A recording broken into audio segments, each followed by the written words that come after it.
Hello বন্ধুরা, কেমন আছো সবাই? আশা করছি তোমরা সবাই খুব ভালো আছো। আর তোমাদের ভালোবাসা এবং আশীর্বাদে আমিও খুব ভালো আছি। তো তোমাদের সবাইকে ওয়েলকাম জানাই আমার নতুন একটা ব্লগে। তো আমি আথই। তো চলো আজকের ব্লগটা এখান থেকে শুরু করি। আজকে সকালবেলা বেগুন ভেজেছিলাম, ওইদিকে আম আর রুটি করেছিলাম। আজকে সকালের টিফিন এই ছিল। আজকে আর কোনো তরকারি ঝামেলায় যাইনি। আজকে একটু অল্পের মধ্যেই সেরেছি। তো তার মধ্যে দেখো, এদিকে তো আমার বেগুন ভাজা হয়ে গেছে, আমি তো তোমাদের সাথে এটা শেয়ার করে দিলাম। আর ওইদিকে আমার শাশুড়ি মা, ছোটো মা না আর আমার মা তিনজনে খেলা করছে। এদিকে চালটা ভিজিয়ে দিয়েছি, আর ওইদিকে কিন্তু বাবানকে আমি অলরেডি ঘুম পাড়িয়ে দিয়েছি। আজকে কিন্তু ব্লগটা যখন শুরু করেছি তখন বাজে ঠিক 10টা। আজকে সকাল থেকে ব্লগটা শুরু করিনি, কারণ সকালবেলার দিকে অতটা চাপ ছিল না, ওকে নিয়েই ছিলাম। তো যাই হোক, তারপরে ঘুম থেকে ওকে ঘুম পাড়িয়ে দিয়ে চলে এসেছিলাম রান্নাঘরে। রান্নাঘরে এসে দেখে শাশুড়ি মা কুশি কাটছে। তো আজকে কুশি ভাজা হবে, যেহেতু আজকে শনিবার, আজকে নিরামিষ। শনিবার দিনটা তো আমরা নিরামিষ খাই, সেটা তো তোমরা জানো অনেকেই। যারা যারা আমার ভিডিও রেগুলার দেখো তারা তো এই জিনিসটা অবশ্যই জানো। তো যাই হোক, বাবানকে ঘুম পাড়িয়ে দিয়ে এসে আমি খেয়ে নিচ্ছিলাম। আর এদিকে আমার শাশুড়িমা কাটছিল, মা বলেছে আমি খেয়ে নিয়েছি, তোমরা খেয়ে নাও। তো আমি সেইভাবেই খেয়ে নিচ্ছিলাম। খিদেও পেয়েছে, আর সকালবেলা দুটো রুটিই খাই। দুটো রুটির বেশি একটাও খাই না, এটা আমি প্রথম থেকেই। আমি দুটো রুটির বেশি একটাও খাই না সকালবেলা, যে কোনো দিন তিনটে কোনো দিন চারটে না, দুটোই খাই। আর তরকারিও অল্পই খাই, বেশি খাই না। তো এই হচ্ছে আমার সকালের টিফিন। তো যাই হোক, সকালের টিফিন শেষ করে চলে গেছিলাম আবার রান্নাঘরে গিয়ে চালটা দিয়ে দিয়েছিলাম, ভাতের জল ফুটছিল, আর এদিকে বাবানের ডালটা আমি বসিয়ে দিয়েছিলাম। তো তারপর আমি এদিকে চলে গেছিলাম, শ্বশুরমশাই বাজার থেকে প্রায় চলে এসেছিলো। তো তারপরে আমি এদিকে এসে ডালটা করে নিচ্ছিলাম। আজকে মুগ ডাল হবে। মুগ ডালটা আজকে নতুন একটু স্টাইলে করব, তো তোমরা দেখতেই পাবে। তো চলো, ফার্স্টে তো ভাতটা হচ্ছে, এদিকে একটু জল বসিয়েছি। মুগ ডালে না ঠান্ডা জল দিলে না কেমন নালা নালা ভাব হয়, ওই জন্য গরম জল দিয়েই করব। আর মুগ ডাল যেহেতু একটু আদা বাটা দিতে হবে, ওই জন্য একটু আদা বেটে নিচ্ছিলাম। এবার হয়তো অনেকে ভাবো যে শিলে বাটনা করছি, হ্যাঁ শিলেই বাটনা করি, যেহেতু সবসময় মিক্সিতে বাটা সম্ভব না, অল্প মশলা তো মিক্সিতে হয় না, ওই জন্য শিলেই বাটতে হয়। আর আমাদের বেশিরভাগ বাটনা আমরা শিলেই করি আর কি। যখন দেখা গেলো খুব তাড়াহুড়ো, তখন হয়তো মিক্সিতে করলাম। আর শিলের বাটনার যে টেস্ট আর মিক্সির বাটনা, আকাশ পাতাল পার্থক্য। মাংস হলে তো আমাদের বেশিরভাগ দিন শিলেই বাটনা হয়, হয়তো কোনো দিন মা করে, হয়তো কোনো দিন আমি করি, কিন্তু বাটনাটা কিন্তু শিলেই করি। তো যাই হোক, দেখো কথা বলতে বলতে আদাটা আমি বেটে নিয়েছিলাম। আরও বাটনা করতে হবে, কিন্তু বাটনাটা এখন এইটুকুই করে নিই, বাকিটা পরে দেখছি। আগে ডালটা তো বসিয়ে দিই। তো সেই ভাবনা করে আদাকে বেটে নিয়েছিলাম। অল্প একটু জলটুকু আমি এই পাশের দিকে আদাটা তুলেও নিয়েছিলাম। তো এবার ডালের রেসিপিটা তোমাদের সাথে শেয়ার করি, চলো। প্রথমে কড়াইতে একটু তেল দেবে, বেশ পরিমাণ মতোই, যাতে তেলটা আদ না দিতে হয়, সেই মতোই আন্দাজ মতো, যেটুকু ডাল সেরকম আন্দাজে তেল দেবে। জিরে, তেজপাতা, শুকনো লঙ্কা ফোড়ন দেবে, দিয়ে দেবে একটু আদা, অল্প পরিমাণে আদা, যতটা তুমি বাটবে তার অর্ধেকটা আগে তেলে দিয়ে দেবে। দিয়ে সঙ্গে সঙ্গে ডালটা ঢেলে দেবে। তেল দিয়ে ডালটা আগে ভালো করে হালকা ভাজবে, যাতে লাল লাল না হয়। কোনো মতো একটু ভাজা হয়ে গেলে সঙ্গে সঙ্গে গরম জলটা দিয়ে দেবে। দিয়ে যতক্ষণ না ডালটা সিদ্ধ হচ্ছে ততক্ষণ চালটা জাল হতে থাকবে। তারপরে ডালটা সিদ্ধ হয়ে গেলে ওর ভিতরে জল দিয়ে দেবে। দিয়ে এবার তোমরা যে যদি উচ্ছে দিয়ে করো তাহলে উচ্ছে দিয়ে করতে পারবে, ডাঁটা দিয়ে করলে ডাঁটা দিয়ে, স্বাদ মতো লবণ, মিষ্টি, হলুদ দিয়ে ফুটিয়ে নামিয়ে নিলেই হয়ে গেল ডাল। মুগ ডালের রেডি। তো কোনো ঝামেলা নেই। তো যাই হোক, রেসিপিটা তোমার সাথে শেয়ার করলাম, একদিন করে দেখো, খুব ভালো লাগে। তো তারপরে আমি বাবানকে স্নান টান করে খাইয়ে দিয়েছিলাম। তো দেখো, ও ঢোল বাজাচ্ছে। স্নান করে এসে ঢোল বাজাচ্ছে। আমি ঠিক আছে তুই ঢোলটা বাজা, আমি ততক্ষণ তো জামা কাপড়গুলো গুছিয়ে নিই। অনেকগুলো জামা কাপড় ছিল, সেইগুলো একটু গুছিয়ে গুছিয়ে জায়গায় রাখবো ভাবছিলাম। আরও কিছু জামা কাপড় আছে, আগের দিন যে ভিডিওতে তোমাদের দেখাচ্ছিলাম বাবানের জামা কাপড়গুলো গোছানো অবধি হয়েছিল, আর তোলা হয়নি।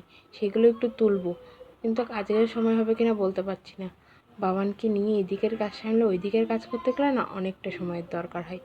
আর একটা দিকে তো হয় না, একবার একটা জিনিস গোছাতে গেলে মনে হয় কি না এটাও একটু গুছিয়ে দিই, না ওইটা একটু গুছিয়ে দিই। আর ড্রপের অবস্থা তো সত্যি খুব বাজে, একদিন একটু গোছাতে হবে ভালোভাবে। তো তারপরে আমি জামা কাপড়গুলো গুছিয়ে নিচ্ছিলাম, দেখছিলাম প্যান্টটা একটু ভিজা, তাই জন্য প্যান্টটা আর ভাঁজ করলাম না, ওইটা নিয়ে না ওই সাইডেই রাখছিলাম, যে থাক এটা আমি করে দেবো, একটু রোদ্রে দিয়ে দেবো। তো যাই হোক, আর এইসব জামা কাপড় পরে কালকে যে বেরিয়ে গেছিলাম মেলায়, সেই জামা কাপড়গুলো একটু রোদ্রে দিয়েছিলাম, সেগুলো একটু ভালো করে ভাঁজ করে রাখছিলাম। নাহলে না একটু রোদ্রে দিয়ে রাখলে না ঘামের একটা গন্ধ বেরোয়। সবসময় তো ধোয়া যায় না ভালো ভালো জামা, তো তখন একটু রোদ্রে দিয়ে রাখি। তো তো সেরকমই রাখছিলাম। তো এইভাবে আমি জামা কাপড়গুলো একটু ভাঁজ করে নিচ্ছিলাম সুন্দর করে।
জামা কাপড় গোছানো কমপ্লিট, জায়গার জিনিসগুলো সব জায়গায় রেখে দিয়েছি।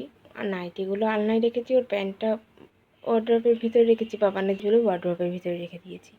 তারপরে ঘরটা একটু ঝাড় দিয়ে নিচ্ছিলাম, ঘরটা মুছবো। কালকে না ঘরটা মোছা হয়নি।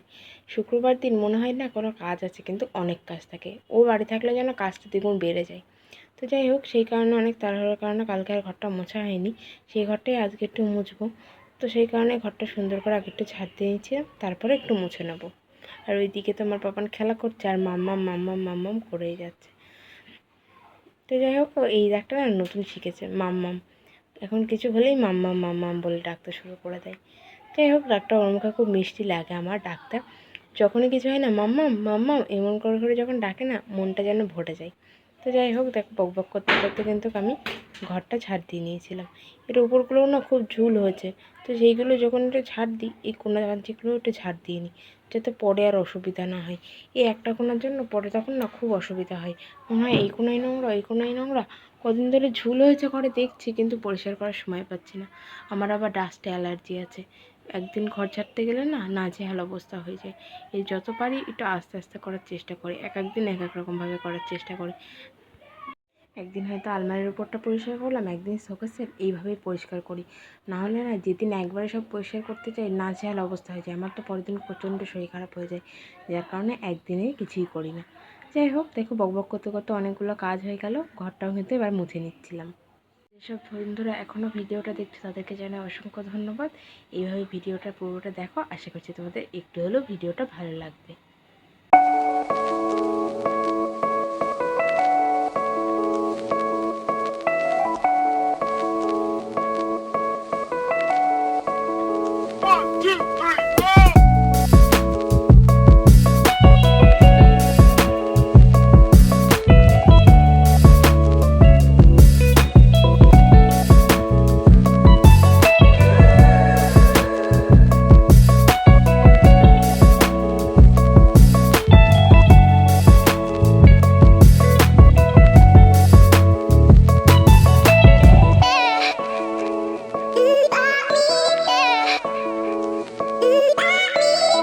তো তারপর অনেকটা সময় পার হয়ে গেছিলো, এদিকে আমি বাসনগুলো মেজে নিয়েছিলাম, ওর খাবারটাও গুছিয়ে দিয়েছি। আর এবার রান্নাঘরটা পরিষ্কার করার পালা। আগে গ্যাসটা মুছবো, তারপরে রান্নাঘরটা ঝাড় দিয়ে মুছে নেবো। তো যেমন কথা তেমন কাজ, দেখো গ্যাসটা কিন্তু মুছতে লেগে গেছি। গ্যাসের উপর না আজকে ডালের খুব ছিটছিটানি, মানে ডালটা যখন ফোটে বা তেলে দেওয়া হয় তখন না একটা কেমন হয় না, উপরে ছিটকে ছিটকে আঠে, ওর ওইগুলি গ্যাসের উপরে পড়ে না কেমন চুপচুপ হয়ে গেছে। তো সেই জন্য একটু বেশি ভালো করে ডলে গ্যাসটা আজকে মুছতে হবে, নাহলে না এগুলো উঠতে চায় না। তো যাই হোক, গ্যাসটা আমি সুন্দর করে একটু মুছে নিচ্ছিলাম, তারপরে বাকি কাজগুলো করবো।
আমার গ্যাস মোছা কিন্তু হয়ে গেছে। তোমাদের একটু দেখিয়ে দিচ্ছিলাম গ্যাসটা কেমন লাগছে, একদম চকচকে করে ফেলেছি নতুনের মতো।